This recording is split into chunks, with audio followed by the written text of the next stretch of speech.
What's up everyone and welcome back to the World History Channel. Before we begin, please hit the subscribe button today. Let's get started.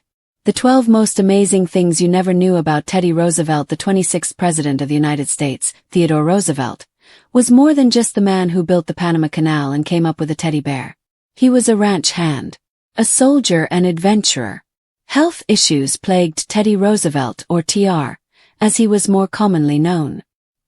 He overcame these by leading a strenuous life, as he put it. To put it mildly, that is. These facts about Teddy Roosevelt, from stories about him exploring uncharted rivers to leading military battles, show that his life was much more than just hard work.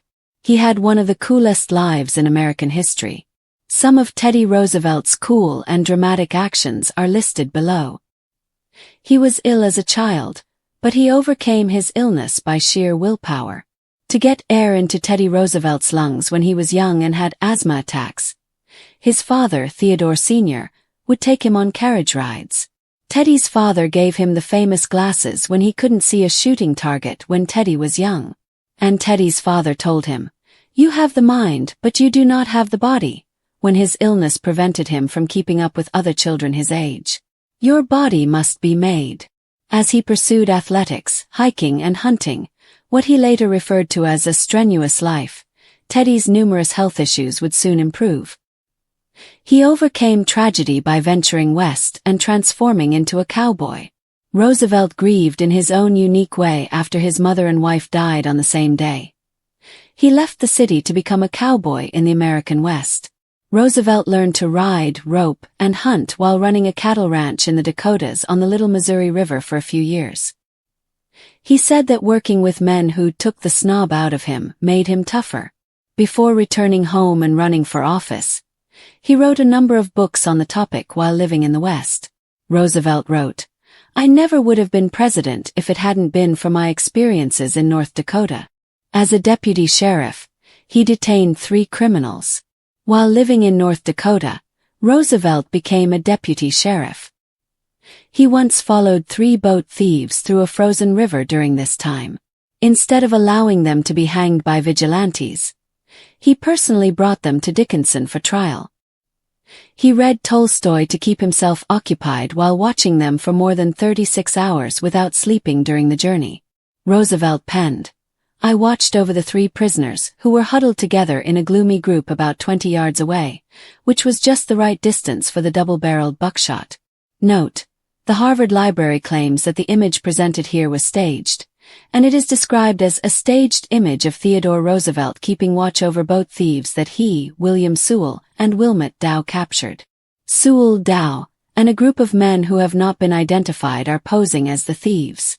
As New York Police Commissioner, he took on corrupt officers, political machinery, and vice. Roosevelt was appointed New York City Police Commissioner in 1895. He had a significant impact over his 2 years in the position. He fired the chief of police. He challenged political leaders. He strictly enforced laws against vice.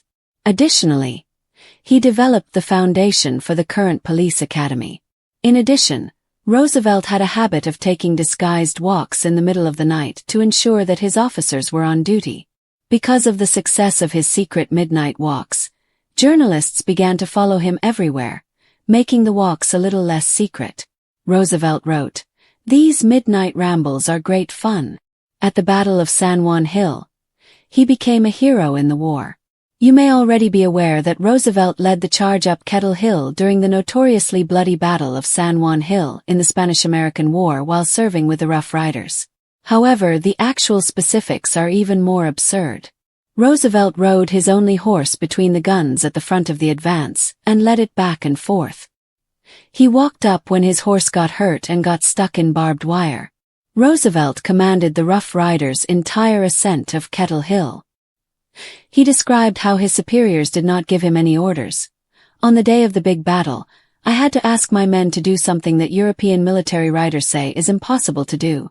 Attack an unshaken infantry armed with the best modern repeating rifles behind a formidable system of entrenchments over open ground. Leading them myself was the only way to get them to do it the way it had to be done." While on his honeymoon, he climbed the Matterhorn. Even though he was probably busy on his honeymoon with Alice Lee Roosevelt, his first wife, he still managed to sneak away on his own to climb the Matterhorn. During his time as president, he frequently skinny dipped in the Potomac. Roosevelt went skinny dipping in the Potomac on multiple occasions while serving as president. His strenuous life philosophy encompassed all of this. He was constantly active and moving. While he was president, he frequently took soldiers, foreign dignitaries, and diplomats on strenuous hikes and naked swims. In his autobiography he wrote, "My army friends, being the right kind to a man, greatly enjoyed the route I chose, which included the most difficult rock climbing and creek crossings." While he was president, he lost sight in one eye while participating in a boxing match. Roosevelt continued his interest in boxing throughout college at Harvard after being bullied as a child. He also did not let the fact that he was president stop him from boxing. In fact, he frequently boxed while he was in the Oval Office. That is, until he lost sight in one eye. In his autobiography he wrote, "I had to give up boxing and wrestling because a young artillery captain cross-counted me on the eye in one match, severing my tiny blood vessels. Fortunately it was my left eye, but I haven't been able to see much since. If it had been my right eye, I wouldn't have been able to shoot at all. As a result, I decided that it would be best for me to acknowledge that I had grown old and would need to stop boxing. I then started doing jiu-jitsu." He invented modern football. In the past, football was a bloody, brutal, and potentially fatal sport. In 1904, 159 serious injuries and 18 fatalities were caused by football. Modern regulations were required in order for the sport to continue. Roosevelt strongly urged the top collegiate football coaches to reconsider the game's rules by inviting them to the White House on multiple occasions. At the time, he wrote that his goal was not to weaken the game, but rather to make it less deadly. By 1906, radical rule changes to the game of football were implemented.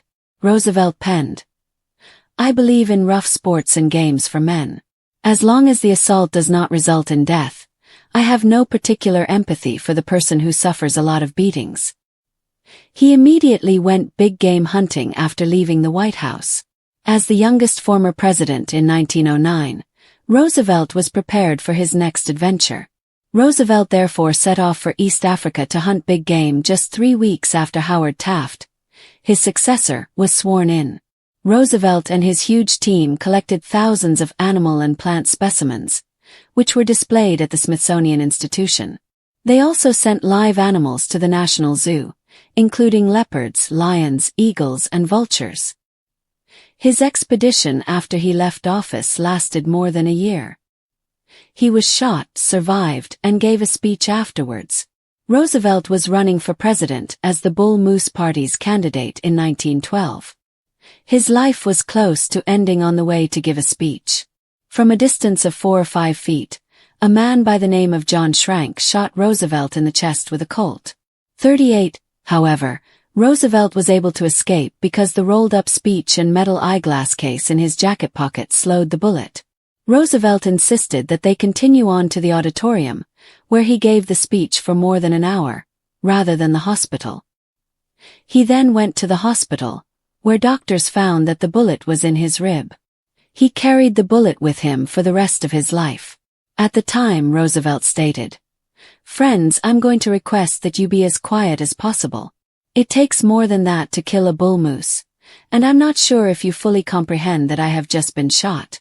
However, I was fortunate to have my manuscript so you can see that I was going to give a lengthy speech. However, there is a bullet, and you can see where the bullet went through, which probably prevented it from entering my heart.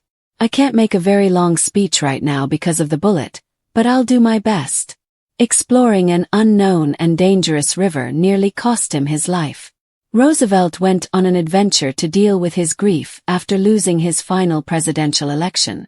They set out on a journey down the uncharted Anaconda and piranha-infested River of Doubt in South America with his son Kermit and famed explorer Colonel Candido Rondon. The former president wrote, "If it is necessary for me to leave my bones in South America, I am quite ready to do so," despite being warned of the danger. Things didn't go as planned. They misplaced numerous canoes.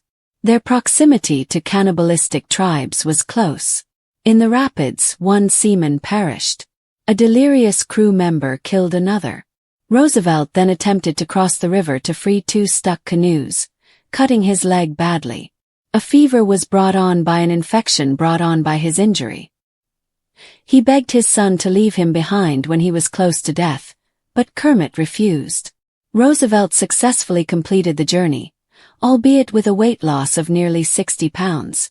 The 26th President of the United States, Theodore Roosevelt, was more than just a political leader or historical figure who was responsible for building the Panama Canal and being the inspiration for the creation of the teddy bear. His life was one of astonishing depth, physical intensity, adventure, and never-ending action, making him arguably one of the most fascinating and dynamic people to ever occupy the Oval Office. He was also known for his role in the creation of the teddy bear. Teddy Roosevelt was born in 1858 with debilitating asthma, a condition that could have confined him to a life of physical limitation and social withdrawal, but it did the opposite. It sparked in him a fierce determination to conquer his physical weaknesses through unrelenting exertion and self-discipline. This is the first step in understanding how remarkable Roosevelt was. Theodore Roosevelt Sr., Teddy's father, had a significant impact on him. During asthma attacks, he would take him on carriage rides late at night to get fresh air into his lungs. He also challenged Teddy to build a body that could match his powerful mind, saying, "You have the mind but not the body. You must make your body." Roosevelt took this to heart and began boxing, hiking, and horseback riding. He also developed a lifelong obsession with what he called the strenuous life, a belief he preached and practiced because he believed that a person's character was formed through hardship and action.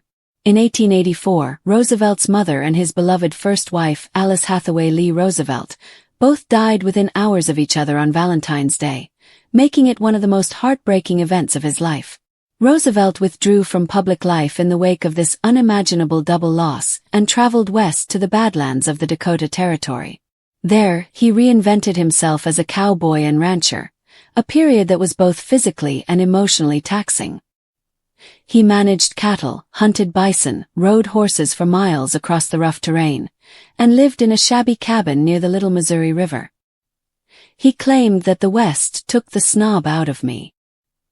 He credited these experiences as crucial to his eventual presidency, saying, "I never would have been president if it had not been for my experiences in North Dakota."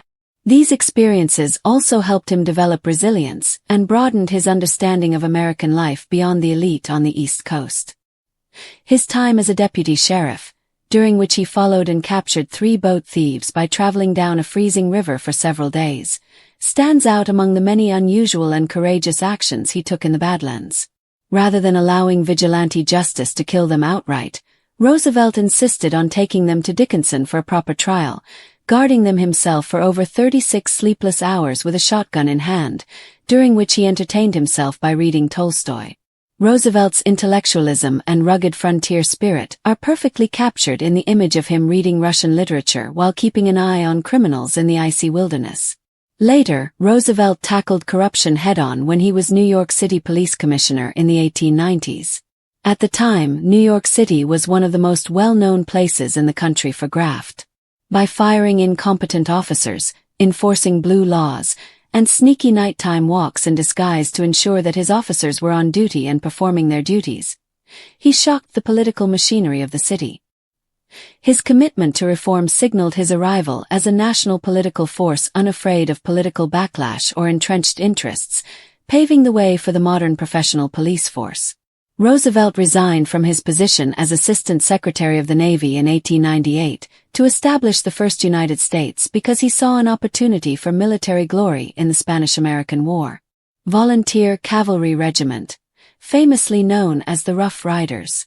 Roosevelt led this volunteer unit of cowboys, miners, lawmen, and athletes from the Ivy League at the Battle of San Juan Hill, more specifically Kettle Hill.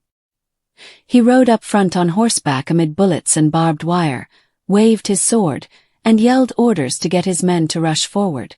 Roosevelt proceeded on foot, pistol in hand, and charged up the hill with what he later described as the most exhilarating moment of his life after his horse became entangled in wire and was unable to move. He was awarded the Medal of Honor posthumously in 2001 for his heroism at San Juan Hill, making him the only U.S. president to have received the nation's highest military award. Another lesser-known but equally impressive feat is that while honeymooning with his first wife Alice in Europe, Roosevelt took time out to climb the Matterhorn in the Swiss Alps, a challenging and dangerous feat even today, let alone in the late 19th century without modern climbing gear.